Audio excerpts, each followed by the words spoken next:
시청자 여러분 안녕하십니까? 이데일리 TV 주요 경제 뉴스 확인해 보겠습니다. 첫 소식입니다. 더불어민주당과 정부는 오늘 2050 탄소 중립국 실현을 위한 중장기 대책을 논의합니다. 문재인 대통령은 앞서 지난 9월 국회 본회의 2021년도 예산안 시정 연설에서 2050년 탄소 중립국 목표를 처음으로 제시한 뒤 당정이 관련 로드맵 마련을 위해 적극 나서고 있습니다. 또한 정부는 2050 탄소 중립을 위한 장기 저탄소 발전 전략을 연내 유엔에 제출하겠다는 입장입니다. 오늘 당정 협의 후 홍남기 부총리 겸 기획재정부 장관은 2050 탄소 중립 추진 전략을 발표할 예정입니다. 국내 유가증권 시장에서 우선주를 제외한 시가총액 상위 10개 종목이 차지하는 비중이 48%로 2005년 이후 최고 수준인 것으로 나타났습니다. 시총1위 삼성전자부터 12기아차에 이르는 종목 중 절반이 최근 신고가를 기록했으며 지난달부터 본격화한 외국인의 대규모 매수세가 이들 10종목에 집중돼 왔습니다. 일별 기준으로 2005년 이후 상위 10개 종목 비중이 전체 시가총액의 절반가량 차지한 것은 코로나19 패닉 장세를 연출했던 지난 3월 24일 48.6%를 기록한 후 이번이 두 번째입니다. 정명지 삼성증권 투자정보팀장은 위기 상황 이후 주식시장은 과점화 현상이 늘 발생하는데 우리 시장도 그런 모습을 하고 있다며 특히 선진시장화할수록 대표 산업의 대표 기업들 비중이 커진다고 분석했습니다. 코로나19 신규 확진자 수 속보 전해드리겠습니다. 중앙방역대책본부에 따르면 오늘 0시 기준 신규 확진자는 615명을 기록했습니다. 국내 기준 발생 580명, 그리고 해외 유입은 35명입니다. 이에 따라 누적 확진자 수는 38,161명을 기록하고 있습니다. 다음 뉴스입니다. 코로나19 확산에 따른 글로벌 경기 침체로 올 한 해 고전을 면치 못했던 국내 수출 기업들이 내년에는 수출 시장이 회복할 수 있을 것으로 기대했습니다.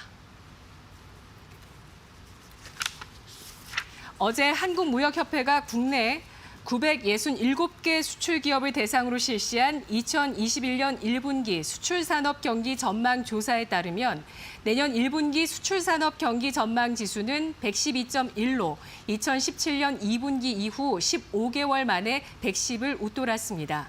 이 지수가 100을 웃돌면 기업들이 수출 여건이 지금보다 좋아질 것으로 인식한다는 뜻입니다. 이와 함께 수출 기업들은 내년 1분기 가장 큰 애로사항으로 원화 환율 변동성 확대를 꼽았습니다. 코로나19 여파로 한국 경제가 큰 충격을 한 차례 더 받을 우려가 있다며 이에 대비해야 한다는 지적이 나왔습니다. 현대경제연구원은 어제 펴낸 최근 경제 동향과 경기 판단 보고서에서 이같이 밝혔습니다. 현대경제연구원은 내년 경기 추세는 빠르지는 않지만 우상향의 회복 기조가 유지될 것으로 예상된다며 그러나 내년에 감당할 수 없는 대규모 코로나19 유행이 발생하면 1분기에 일시적 경기 하강이 나타날 수 있다고 전망했습니다. 다만 감당할 수 없는 유행이 일어나지 않는다면 한국 경제가 내년 하반기쯤 코로나19 이전의 경제 규모를 달성할 전망이며 만일 2차 충격이 일어난다면 2022년 상반기쯤에야 이전 수준을 회복할 것으로 추적했습니다. 최근 신흥국으로 투자금이 몰리면서 인도와 베트남 증시가 급등하는 등 신흥국 투자 낙관론이 확산되고 있습니다. 지난달 주식과 채권 등 신흥국 시장에 765억 달러의 자금이 순유입되며 지난 10월 순유입액 235억 달러의 3배에 웃도는 자금이 들어왔습니다. 특히 달러 약세가 신흥국 랠리의 가장 큰 배경으로 꼽히고 있습니다. 업계에서는 미국에서 추가 부양책이 합의될 경우 초약달러 시대에 진입하며 연말까지 원달러 환율이 1,050원 선까지 내려앉은 후 내년에는 1,000원대마저 위협할 것으로 전망했습니다. 이동통신 3사가 5G 통신 28GHz 대역 기지국 구축을 마치고 실증 서비스에 돌입합니다. 통신업계에 따르면 LGU+가 내일 경북 구미에 위치한 금호공대에 금호공대에서 28GHz 대역 실증에 나섭니다.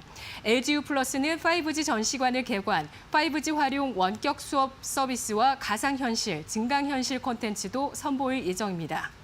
SK텔레콤도 이달 중 인천국제공항의 모바일 엣지 컴퓨팅을 활용한 코로나19 방역 시스템 실증을 시작합니다. 정부와 업계는 28GHz 대역망을 스마트 팩토리와 스마트 병원 등 기업용 서비스 전용으로 우선 활용하며 내년부터 상용화 수순에 접어들게 됩니다. 이상으로 이데일리엔을 마칩니다. 이어서 간추린 소식도 전해드립니다.